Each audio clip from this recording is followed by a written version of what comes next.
இதுவும் இந்த காலத்தில் அதுவும் இந்த அம்மாக்கள்லாம் இந்தியெல்லாம் எங்கள் அம்மாலாம் உள்ளே வந்த உடனே கை கால் அலம்பிட்டுவா, டிஃபன் சாப்பிடு, விளையாடு, அதெல்லாம் தான் சொல்லுவா. இப்போ என்னடா இந்த அம்மாக்கள் உள்ளே நுழையும் போது ஹோம்ஒர்க் உண்டோ என்ன தள்ளு எழுது. இது வேறு அது குழந்தை இல்லைங்கிறதுக்குன்னு இப்போது டீச்சர்லாம் வாட்ஸ்அப்பில் அனுப்புகிறான் ஹோம்ஒர்க்கை. ஆமாம், ரொம்ப கஷ்டமாக இருக்குது. இப்போ எப்பவுமே ஒன்று வச்சுக்கோங்க, நீங்கள் இப்போ பரீட்சையாகவே இருக்கட்டுமே, ஜாலியாக இருக்கணும். அங்கேருந்து நான் எஸ்எல்சி படிக்கிற போதும் எங்கள் அக்கா கத்துவா, நாளைக்கு பரீட்சை தானே, அதனால என்னடி எப்படிமோ. ஆமாம், நான் ஸ்கூல் படிக்கிற போதே எனக்கு இந்த ஸ்கூல் படிப்பே பிடிக்காது. ஆமாம், புஸ்தகத்துக்குள்ளே ராமாயணம் பாரதம் தான் வச்சு படிச்சுட்டு இருப்பேன். திரும்ப உங்களுக்கு அதுவும் ராஜாஜியோட சக்கரவர்த்தி திருமகன் இங்கிலீஷில் சூப்பராக எழுதியிருப்பார். அவர் எழுத்து நல்லா இருக்கும் இங்கிலீஷில் நல்லா. அப்போ அதுதான் நான் ஸ்கூல்லையே கிளாஸில் ராமாயணம் சொல்கிறது நான் தான் மாரல் கிளாஸில்.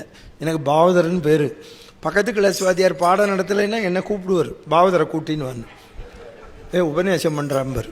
மத்தியானம் 1 மணிக்கு 1:15 டிஃபன் சாப்பிட்றப்போ என்னை சுற்றி 50 பையன் உட்காந்துருப்பான் மரத்தடியில். பாவதர் இன்னைக்கு கம்பராமாயணம் புரியவே இல்லை, நீ சொல்லு இந்த கட்டம்பான். இந்த வாத்தியாரும் நின்று கேட்பார்.